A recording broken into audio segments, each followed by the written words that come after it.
Ma joie est grande ce matin de nous voir réunis, de vous voir à nos côtés et de nous accompagner pour rendre hommage aux professeurs Albert Ouédraogo et Joseph Paré qui ont été admis à faire valoir leur droit à la retraite après avoir servi l'enseignement supérieur et la recherche dans notre pays au plus haut niveau de responsabilité.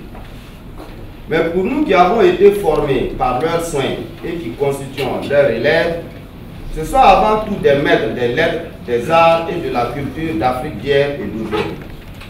À chacun des deux, notre dette est donc colossale.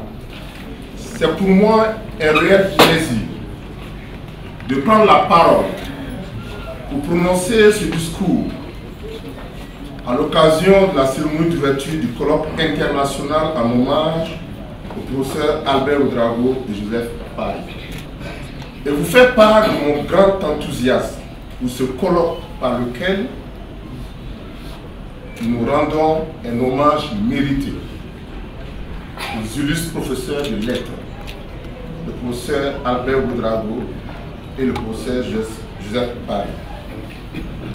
Au cours de leur riche carrière, tous deux, rappelons-le, ont assumé de hautes charges, tant au niveau du management de notre université, respectivement comme vice-président chargé de la professionnalisation et des relations université-entreprise, et comme président. Au niveau politique, l'un après l'autre, comme ministre des enseignements secondaires supérieurs et de la recherche scientifique. Cher professeur Joseph Paré, Ouédraogo Albert,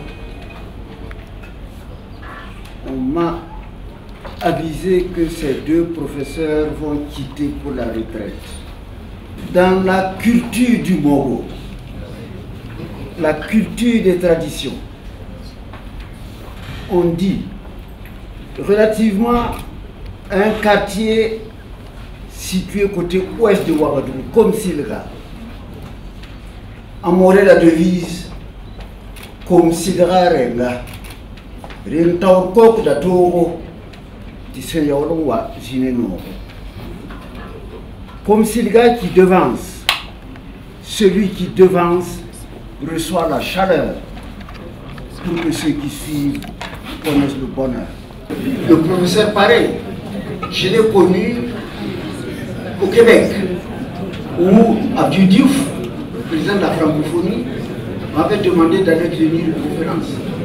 Et c'est là qu'on m'a fait comprendre l'existence d'un professeur Paré qui enseignait beaucoup de la littérature du pays jusque là-bas. Et donc pour ma part, ce sont des enseignants qui ont beaucoup lutté pour la littérature du Burkina Faso, qui ont beaucoup lutté pour la culture du Burkina Faso, qui ont beaucoup lutté pour les valeurs de situation.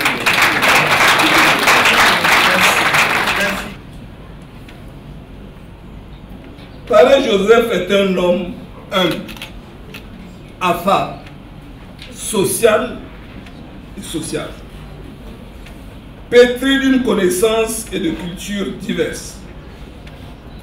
Si sa trajectoire professionnelle y est pour quelque chose, il faut reconnaître qu'il est lui-même un self-made man.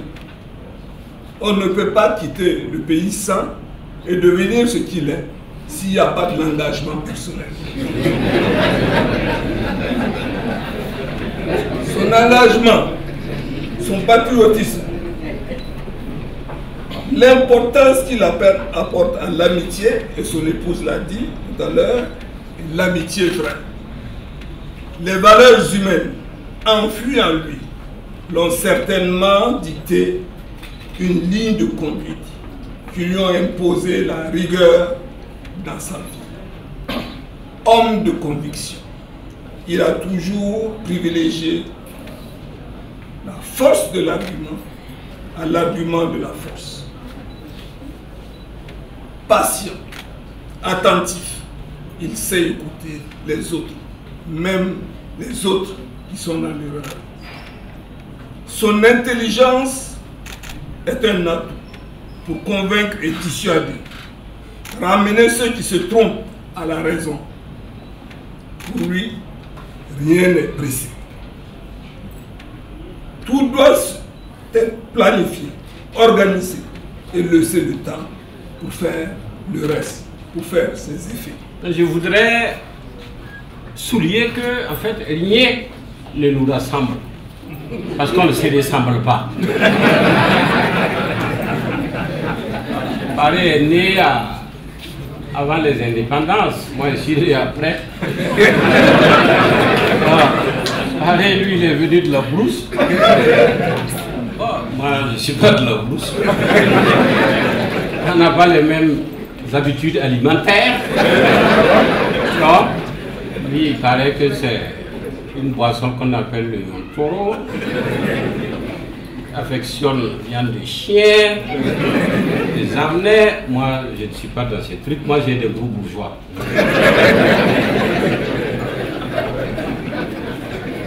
Mais je voudrais aussi souscrire et valider ce que d'aucuns ont dit sur le sens de l'amitié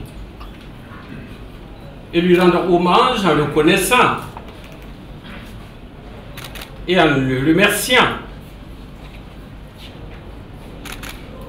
de la confiance, du capital de confiance, de l'amitié, de la fraternité qu'il m'a toujours témoigné, et cela depuis des années.